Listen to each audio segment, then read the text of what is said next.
Hello दोस्तों, जय माता दी। आज हम आप लोगों के लिए लेकर आए हैं कथा रिश्ता अनोखे प्रेम की अध्याय 72। आशा करती हूँ आप लोगों को बहुत अच्छी लगेगी। अगर अच्छी लगे तो लाइक शेयर जरूर करें, सब्सक्राइब जरूर करें, बेल आइकन जरूर दबाएं, जिससे आपको अगली कथाएं सबसे पहले आपके पास आ जाएंगे।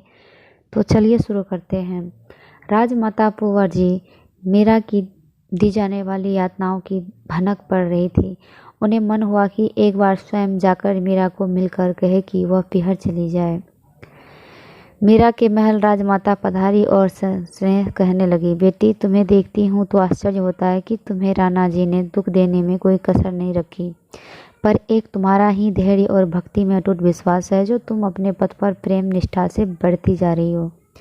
बस अपने गिरधर की सेवा में रहते हुए न तो अपने कष्टों का भी भान है और न ही भूख प्यास का। मीरा ने सासू माँ को आदर देते हुए कहा, बहुत बार किसी काम में लगे होने पर मनुष्य को चोट लग जाती है हुकुम, किंतु मन काम में लगे होने के कारण उस पीड़ा का ज्ञान उसे होता ही नहीं। बाद में चोट का ध्यान देखकर वह विचार करता है कि यह चोट उसे कब और कहाँ लगी, पर स्मरण नहीं आता, क्योंकि जब चोट लगी तब उसका मन पूर्णतः दूसरी ओर लगा था। इसी प्रकार मन को देह की ओर से हटाकर दूसरी ओर लगा लिया जाए तो देह के साथ क्या हो रहा है यह हमें तनिक भी ज्ञात नहीं होता। पर मीननी, राणा जी नित्य ही तुम्हें मारने के लिए प्रयास करते ही रहते हैं। किसी दिन सचमुच ही कर्ज गुजरेंगे। सुन सुन करके जी चलता है, पर क्या करूं। रानी हांडी जी के अतिरिक्त तो यहाँ हमारी किसी की चलती नहीं। मैं तो सोचती हूँ कि तुम पीहर चली जाओ, राजमाता ने कहा। हम कहीं भी जाए, कुछ भी करें, आप प्रारब्ध तो कहीं भी भोगना पड़ेगा हुकुम। दुख देने वाले को ही पहले दुख सताता है, क्रोध करने वाले को ही पहले क्रोध जलाता है, क्योंकि जितना पीड़ा वह दूसरे को देना चाहता है उतनी वही पीड़ा उसे स्वयं को भोगनी पड़ती है। मीरा ने हंसते हुए कहा, अगर मुझ जैसे को कोई पीड़ा दे और मैं उसे स्वीकार भी न करूं तो आप सत्य मानिए, मुझे राणा जी से किसी तरह का रोष नहीं। आप चिंता न करें, प्रभु की इच्छा के बिना कोई भी कुछ नहीं कर सकता और प्रभु की प्रसन्नता में मैं प्रसन्न हूँ। इतना विश्वास, इतना धैर्य तुमसे कहाँ से आया है विनिनी? इसमें मेरा कुछ भी नहीं है हुकुम, यह तो संतों की कृपा है।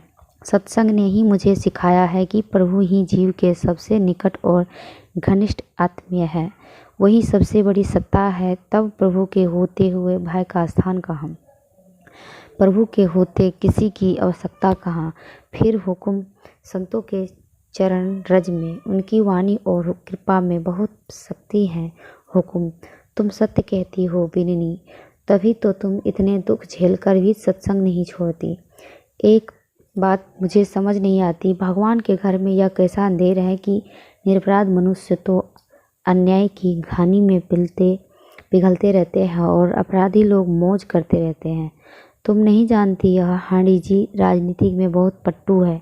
हमारे लिए क्या, इसने कम अंगारे बिछाए सारी उम्र, और अब विक्रम आदित्य को भी तुम्हें परेशान किए बिना शांति नहीं है। आप मेरी चिंता न करें हुकुम, बीती बातों को याद करके दुखी होने में क्या लाभ है। वे तो चली गई, अब तो लौटेगी नहीं, आने वाली भी अपने वश में नहीं। फिर उन्हें सोचकर क्यों चिंतन होना। अभी जो समय है उसका ही चिंतन ढंग से उपयोग करें। दूसरों के दोषों में हमें क्या, उनका घड़ा भरेगा तो फूट ही जाएगा।